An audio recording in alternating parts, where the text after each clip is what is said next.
What's up, everybody? Welcome to the channel. The Habs lose 6-3 to the Ottawa Senators.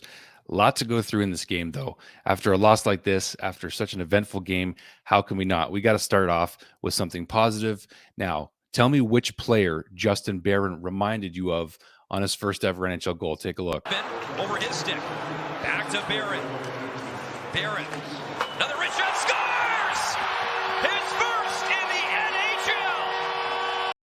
NHL! He reminded me of PK Subban, the way he walked the line there, came in, just those crossovers were beautiful on that goal. And let's get another angle on that goal too, and get the Mike Johnson call in here. Why not? As the puck gets kicked out to him, walking the line backwards, going to take it all the way back, pivot, lose my check, sling it through traffic, bar and in. Yeah, so that's a good way to start the video on something positive. We know the game didn't end the way we wanted it to, but yeah, the Habs lose 6-3 to the Ottawa Senators, and it was an eventful game. I mean, just to start right off the top with Corey Schooneman. I know this is random to throw this in to start, but hit like 2 or 3 posts in this game. Our defense was we actually saw a lot of them in this game. Let's just put it that way. We had a lot of highlights, and Jordan Harris actually almost got his first career NHL goal after Justin Barron got his. I don't know if you guys remember that play, but Justin Barron had a wide open chance right in the slot, and it just went into his glove, right? So Gallyed did not get Gallyed, by the way. So to open this game, Brendan Gallagher, if you actually watch the replay back from the camera angle behind the net, Jake Evans is trying to keep the puck in with everything in him. And then you see Gallyed just like wheel around the slot and then just get an opportunity with a rebound and buries it. And there should be a penalty for attempting to create goaltender interference, because you guys saw the play yourselves. No, there was no goalie interference there, and that's exactly how it was announced when Galley scored. So that should be like a delay of game, or I don't know. They should come up with a penalty, I think, for trying to create goaltender interference, which was on. They were trying to make it on Mike Hoffman there. I can't remember exactly the player. Was it Zub? I can't remember 100%. But Hoffman was pushed into the goaltender. So that I'm so glad they actually got that call right. That's the first time ever. Galley did not get Gallied. So that was a very poignant moment in the game right there, and it was important for that to happen. Now, this is where the game gets interesting. Smarten up Stutzle. So we all know what this is referring to. It's Brendan Gallagher's post-game press conference. So let's show this brief and poignant clip from Gallyed here. It's just not a good look. Very talented player, very good player.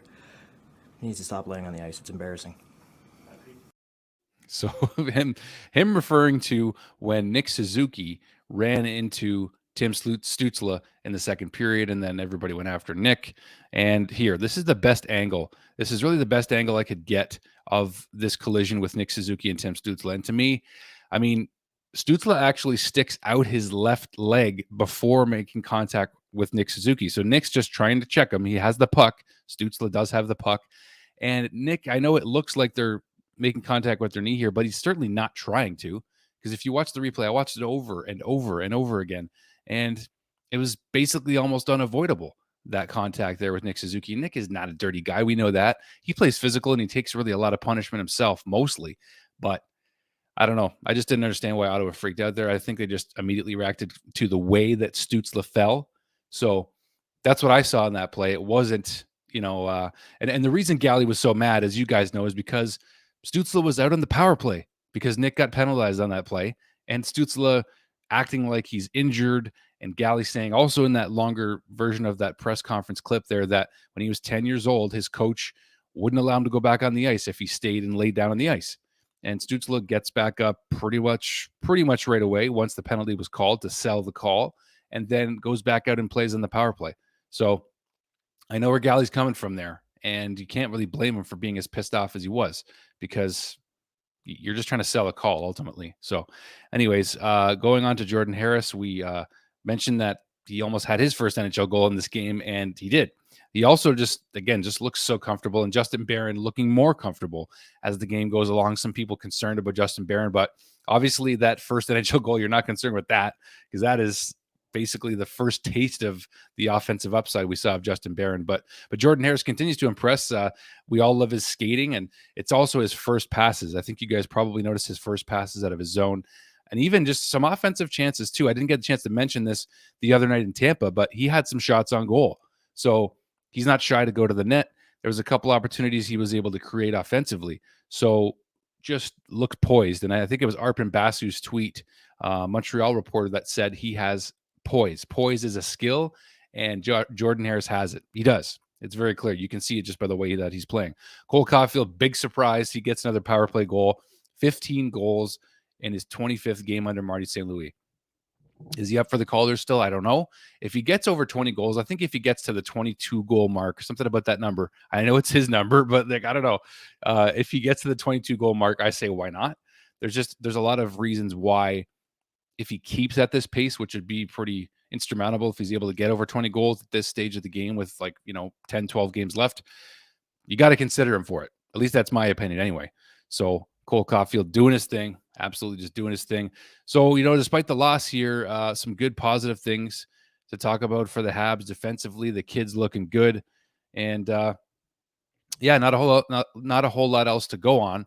But I kind of want to see that Justin Barron goal one more time from the original angle here. Let's just take another look. If I would hurry up and play the clip. Should I do that? Yeah, actually, you know what? I'm going to take down this title first. So that's why this is all one take, right? You guys have to go with me till the end here. But here it is, Justin Barron, one more time. Over his stick. Back to Barron. Barron. Another wrist shot. Scores! His first in the NHL! That's a note we're going to end it on. Justin Barron, first career NHL goal. It's a beautiful thing. Leave a comment down below, guys. Let me know what you think. Thanks for the support. As always, we'll talk to you guys real soon. Cheers.